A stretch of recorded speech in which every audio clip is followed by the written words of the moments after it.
महाराष्ट्र के जालना जिले का एक छोटा सा गांव है सेल गांव। धूल से भरी सड़कें, कच्चे मकान और पानी की किल्लत इस गांव की नियति थी। इस गांव के एक बेहद गरीब परिवार में अंसार शेख का जन्म हुआ था। अंसार के पिता अहमद शेख जालना में एक ऑटो रिक्शा चलाते थे। ऑटो चलाकर जो चंद रुपये मिलते थे, उनसे परिवार का पेट पालना भी एक बड़ी चुनौती थी। अहमद शेख को शराब की लत थी। शराब के नशे में वो अक्सर अंसार की मां के साथ मारपीट करते थे। घर का माहौल हमेशा तनावपूर्ण रहता था। अंसार के घर में पढ़ाई का कोई माहौल नहीं था। दूर दूर तक कोई पढ़ा लिखा नहीं था। अंसार की माँ खेतों में मजदूरी करती थी ताकि बच्चों को 2 वक्त की सूखी रोटी मिल सके। अंसार बचपन से ही शांत स्वभाव के थे, लेकिन उनकी आंखों में एक अजीब सी चमक थी। जब गांव के अन्य बच्चे खेल कूद में व्यस्त रहते, अंसार किसी फटी पुरानी किताब के पन्ने पलट रहे होते थे।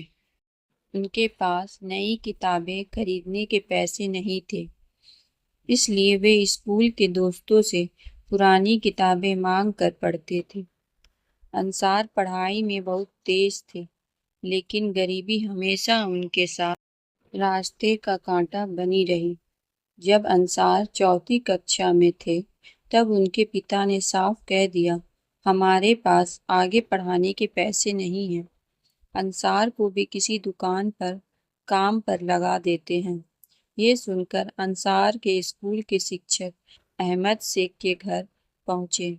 उन्होंने अंसार के पिता को समझाया, ये लड़का बहुत होनहार है, इसे मत रोको, ये एक दिन तुम्हारा नाम रोशन करेगा। शिक्षक के समझाने पर पिता मान तो गए, लेकिन घर की आर्थिक स्थिति लगातार बिगड़ती जा रही थी।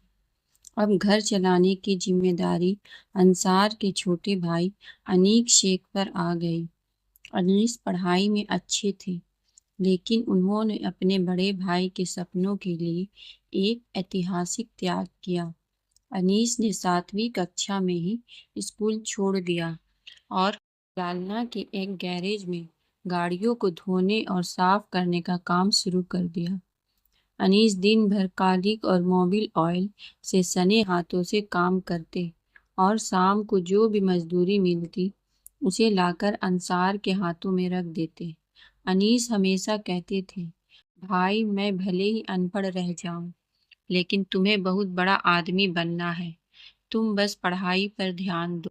भाई के इन मोबिल ऑयल से सने हाथों ने अंसार के मन में एक जिद पैदा कर दी कि वे अपने परिवार को इस नरक से बाहर निकाल कर ही दम लेंगे। अंसार ने जैसे तैसे जिला परिषद के स्कूल से 10वीं की परीक्षा पास की। जब नतीजे आए तो पूरा गांव हैरान रह गया। अंसार ने 91% अंक हासिल किए थे।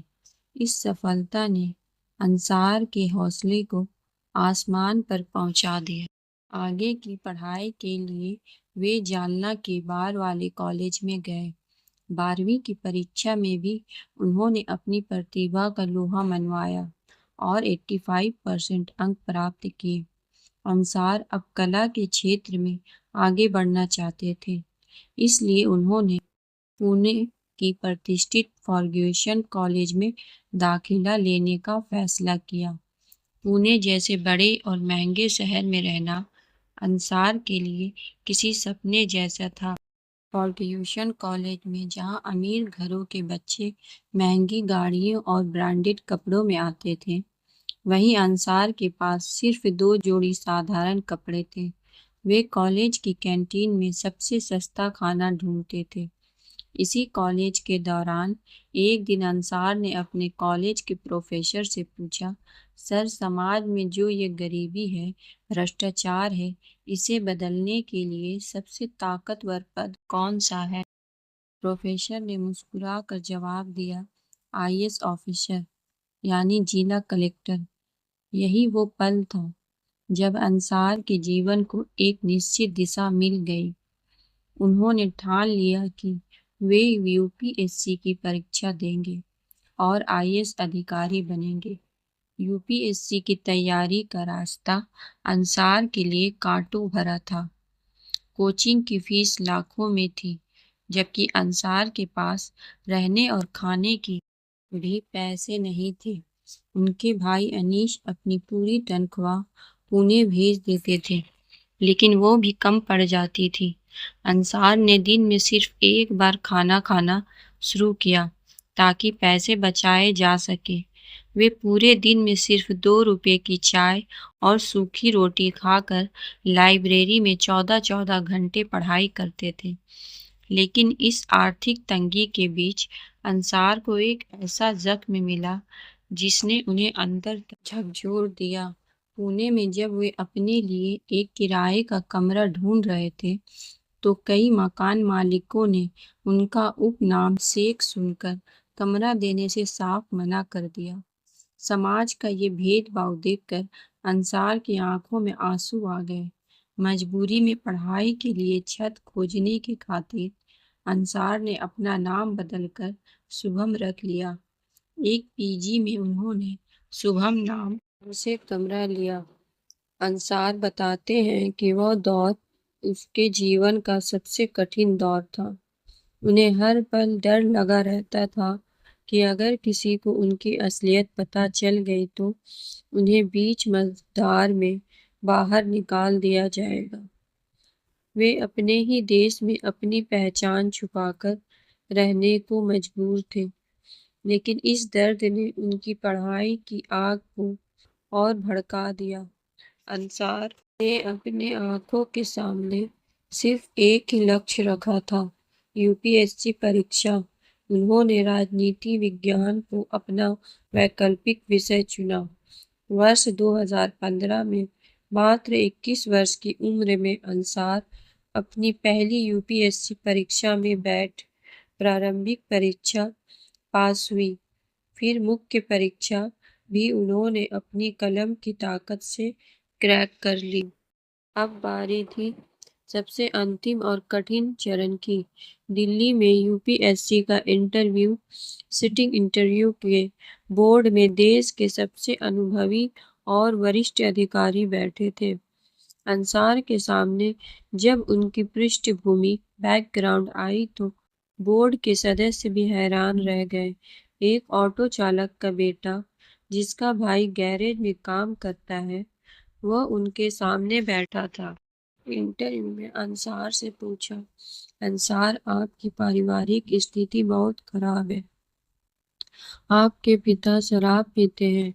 समाज में आपको नाम बदलना पड़ा। ऐसी स्थिति में आप एक निष्पक्ष अधिकारी कैसे बन पाएंगे? अंसार ने पूरी विनम्रता और आत्मविश्वास के साथ जवाब दिया, सर, मैंने व्यवस्था की कमियों को बहुत करीब से देखा है। मैंने भूख देखी है, भेदभाव देखा है।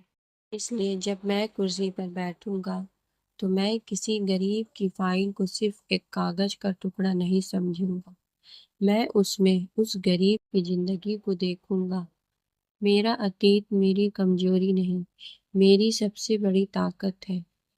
10 मई 2016 का वो दिन आया जब यूपीएससी का अंतिम परिणाम घोषित हुआ। अंसार शेख ने अपने पहले ही प्रयास में ऑल इंडिया 361 रैंक हासिल किया। वे मात्र 21 वर्ष की उम्र में भारत के सबसे युवा आईएएस अधिकारी बन चुके थे।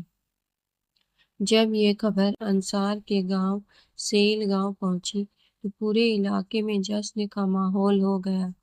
जो लोग कल तक अंसार के परिवार को हिकारत की नज़र से देखते थे, वे आज उनके घर के बाहर बुके लेकर खड़े थे।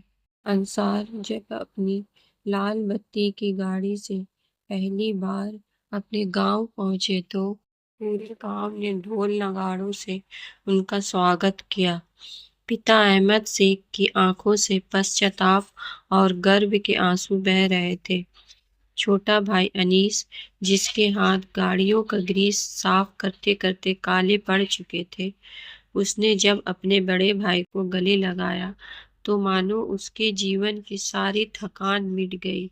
ने मीडिया के सामने सबसे पहले अपने भाई का हाथ पकड़ा और कहा, आज मैं जो कुछ भी हूँ इस भाई के त्याग की वजह से हूँ।